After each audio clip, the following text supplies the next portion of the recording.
Bonjour, je suis au séminaire Attractivité Afrique de Campus France qui a réuni 22 pays participants, donc nos collègues de différents espaces Campus France et des ambassades de France dans la zone. L'idée, c'était de réfléchir ensemble à notre stratégie sur l'Afrique, à la fois en termes de promotion, d'accueil des étudiants, comment est-ce qu'on gère les bourses.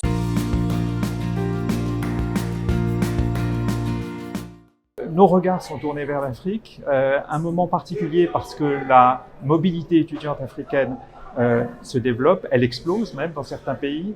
Un moment particulier également pour nos établissements d'enseignement supérieur qui doivent apprendre à travailler avec l'Afrique, qui doivent se mobiliser vers l'Afrique puisqu'il s'agit de répondre à une demande africaine.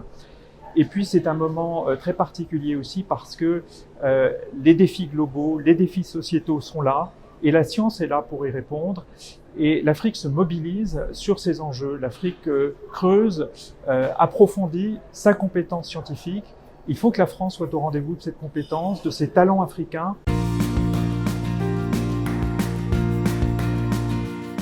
C'est une très bonne opportunité ce séminaire parce que ça permet aux différents espaces Campus France de se retrouver et d'échanger sur nos problématiques communes.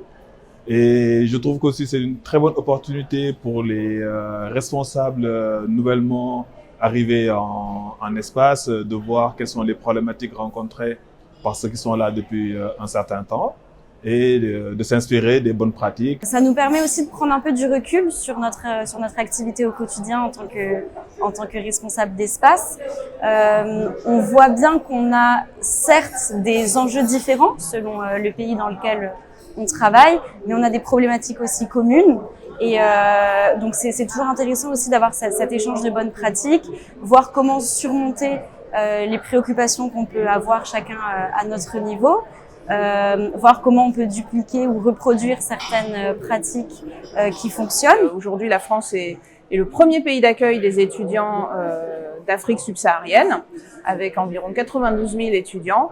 Mais évidemment, la concurrence est rude et le sujet, c'est de savoir comment est-ce que nous faisons à la fois pour conserver cette position de leader et puis aussi faire face à l'augmentation très forte de cette mobilité étudiante subsaharienne qui ne s'est pas démentie même pendant la crise puisque elle s'est augmentée de 40% depuis 5 ans.